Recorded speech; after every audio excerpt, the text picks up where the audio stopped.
All right, and our next speaker is Leon Golub, and he'll be speaking to improving space weather forecasting with EUV observations. So, much in line with what Jari was speaking about in the first talk. So, Leon, are you able to share your screen? Uh, Yes, can you see it? I sure can, Okay, great. but it's not in full screen. There you go. Perfect. Yes. Okay.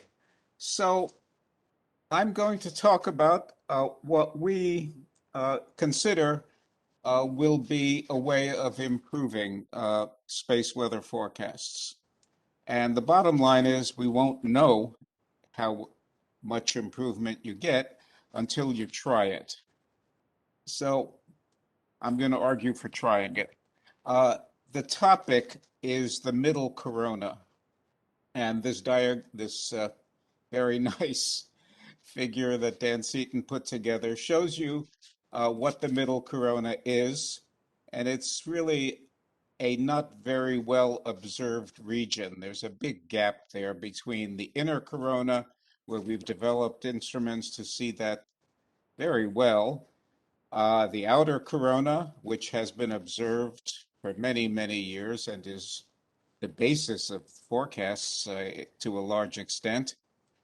Uh, the middle corona, there's actually a very large team of people right now working on defining what we mean by the middle corona. It's basically a region of transitions, transition from low beta back to high.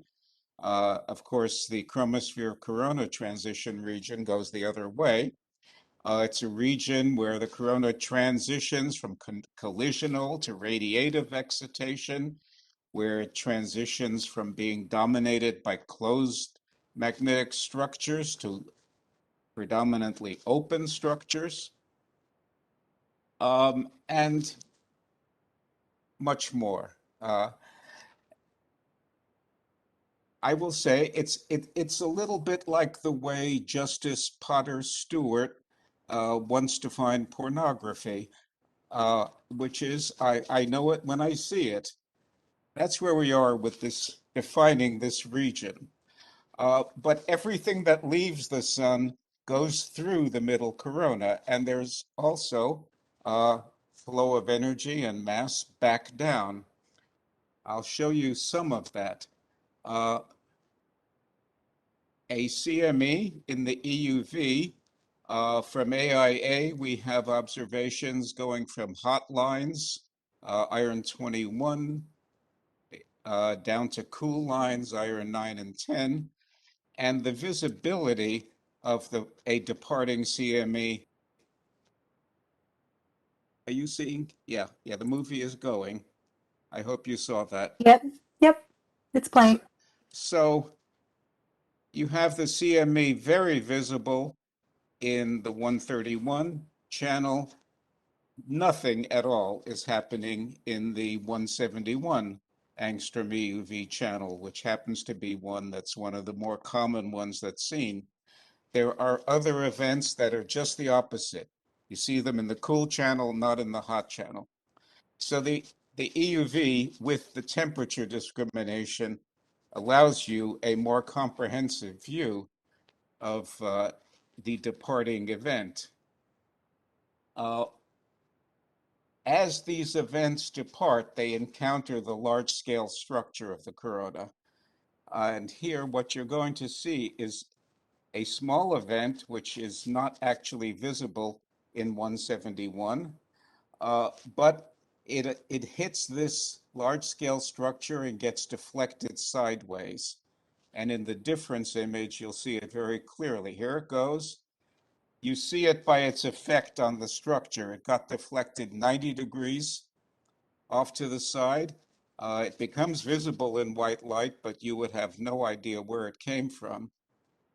Um, so in the EUV, you can see the effects on departing events more than just the deflection. You see the acceleration, changes in the magnetic structure. You can measure temperature, density. I'll get into that in a minute. We do have now some observations of the large-scale structure. Uh, SUVI is able to occasionally do off-pointed mosaics. And I'm pretty sure Dan has made this movie publicly available. If you want to see it and study it, you'll see there's an enormous amount going on, including material flowing in both directions. And all of that affects the events that are departing.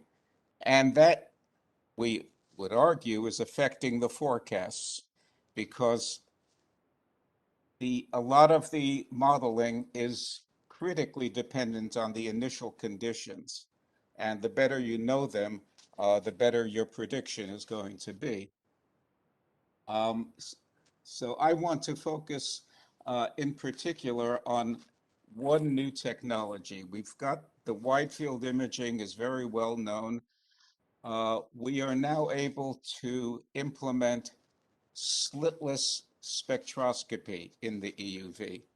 I won't go into details on this, but I'll be happy to talk to anyone later about it. This is a grazed reflection grading, 5,000 lines per millimeter, scanning electron microscope image. And this allows us to build imaging spectrometers in the EUV and in the X-ray.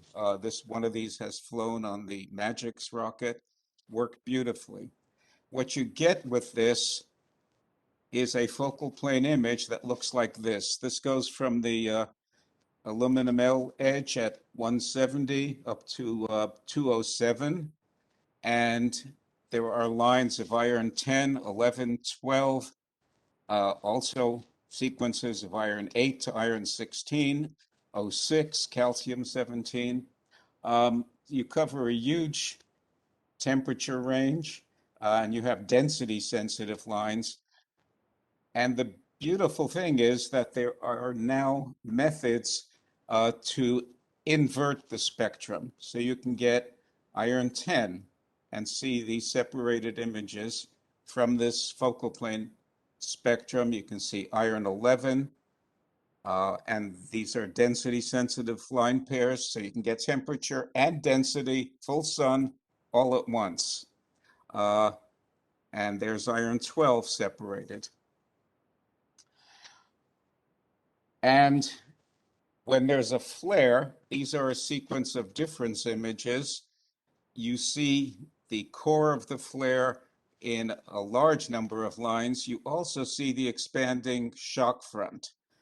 And you can measure the strength of the shock, see it interact with a large-scale structure, and possibly be able to predict SEP acceleration. I think my time is about up, but I'm finished. Here's my last slide.